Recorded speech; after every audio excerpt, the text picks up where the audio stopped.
You know, Quadeca is becoming such an interesting artist in the industry. I didn't review last year's record from him, From Me to You. So this is my first time actually giving Quadeca's full review.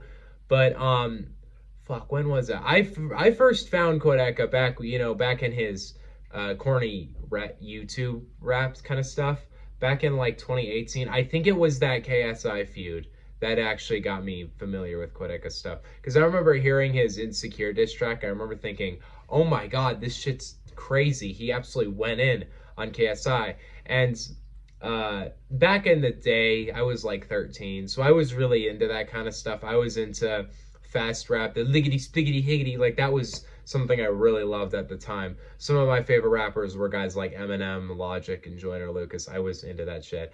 I'm sorry. But obviously, as I've grown up, as I have developed a more kind of concrete music taste, and as I've explored more, I've learned that I find that stuff really corny now, and I don't really care for it much. But thankfully, it seems like Quadeca also has kind of left that behind a bit. And it was very clear he was completely reworking himself after his last album, From Me to You. I remember listening to that album for the first time. It was such a weird listen because everybody was talking about it for a couple weeks and talking about how amazing it was. And I didn't listen to it when it first came out. It took me like a month maybe to listen to it. And I remember thinking, this is obviously overhyped. Obviously, YouTube rapper Quadeca didn't put out the best album of the year. That's what I was thinking. And then I went in and I listened to it, and it took me maybe 3 or 4 days after the album to finally admit, okay, this shit is amazing. Like, Quadeca's production and rapping evolved so goddamn much on that release. His vocalizations to his songwriting was so much better on that release prior to anything he had done before. And it basically got me hooked into what he was going to do. And that album made it onto my favorite albums of 2021. Fantastic listen. Love that album. So I was really excited for I Didn't Mean to Haunt You, to the point where I didn't listen to any singles prior to this album because I really wanted to know what this would sound like as a front to back first listen. I was really excited to hear what he wanted to do. I was seeing if he was going to completely go out, do something way different than anything he'd done, or maybe kind of do the same thing he did on the last record. We would see. I was really excited to know what was going to be kind of on the table for this release.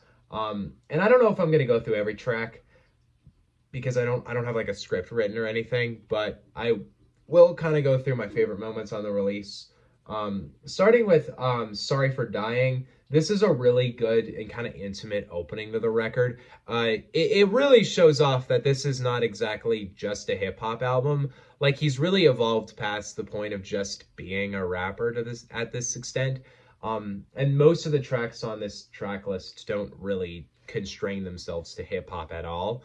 I even think most websites aren't even categorizing this as a hip hop record. But Sorry for Dying is a really intimate, amazing opening. Uh, Kind of picking up on what I picking up Hands to Me is a really emotional, hard hitting track. Really, most tracks here hit really fucking hard.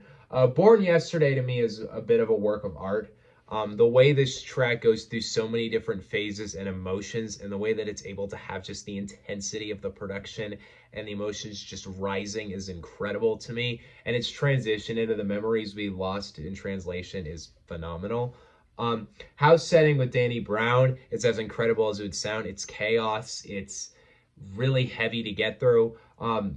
But hearing Danny Brown rap to this kind of instrumental in this side of the record, I think is perfect. I think it's really cool he got a feature from Danny Brown on this project, because comparatively, comparing this to like other features he would have gotten, like other rappers or anything, I think the idea of Danny Brown being the feature is just cool to me, just because I think Danny Brown is a phenomenal. Not only is he kind of a genius, he's one of my favorite rappers of all time, but I think it's a way higher level feature for him. So I love Danny Brown being on House Setting. House Settling. I think he's incredible on it. I think he fits super nicely. Knots gets even a little chaotic for me. Not to the extent where I dislike the song, but to the extent where I'm like, okay, this is some heavy shit here. Fractures of Infinity and Fantasy World 2, I love. I love hearing the Sunday Service Choir too. I think that is a really incredible addition. I think also Cassidy's Division isn't exactly the kind of ending where Quadeca does a whole lot, but Thor Harris is on this. whom I'm actually like pretty unfamiliar with. So maybe I do got to check out more of Thor Harris's catalog or whatever. But I will say, in terms of the production and the sound of this track, I think it absolutely is a really incredible closing. Actually, the actual way this track ends is very interesting on headphones.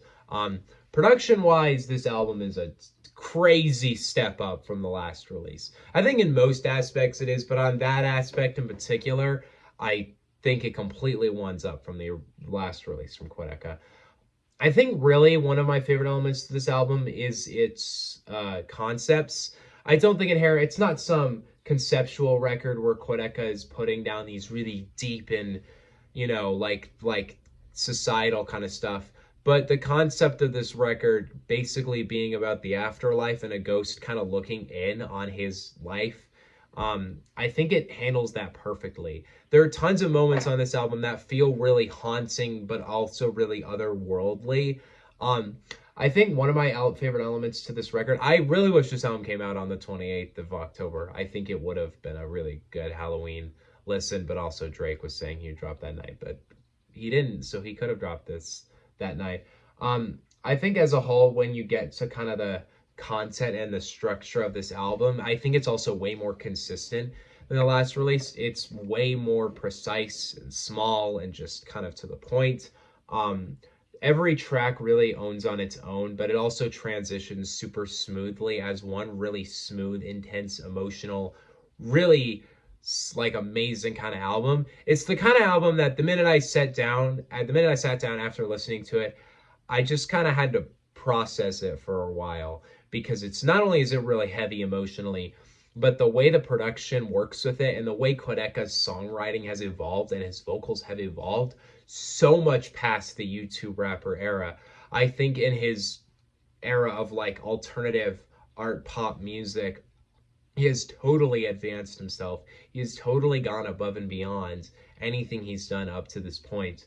I really find every track on this album super special and amazing. This is the kind of listen that I would recommend really for anybody. If you do expect, really quick, hard hitting raps, you're not going to really get a whole lot out of this release. It's nothing like Quadeca's previous efforts. But if you want something really intimate and incredible on a production and songwriting basis, I Didn't Mean to Haunt You, I think is absolutely going to work great for you. It's a great listen. I think it's actually could be a pretty good introduction to Quadeca if you haven't really gotten into him yet. Pretty much every tracks are way longer on this album, way more intact, but as a listen, I think it's fantastic. If I'm being honest with you guys, I think this is one of my top 5 favorite records of the year. I think very few albums have gotten to this level of emotional intensity and impact for me. I think Quadeca really proved on this album how fucking creative and incredible as an artist he can be. And this is easily one of the best albums I've heard all year. I'm going to settle this album down at about an A. I think it's a great listen. It's a fantastic project where Quadeca just absolutely owns it. And yeah, I think it's a shockingly great album. Like I didn't expect this to be one of my favorite albums of the year, but no, it absolutely is. What do you guys think on Quadeca's I Didn't Mean to Haunt You? Let me know in the comment section below. Next video is Nas ranking. It's just gonna take a day or two to edit, so let me get down. Let me just buckle down and edit that up, and then once I'm done with it, it'll be out. See you guys next time. Peace out. Bye.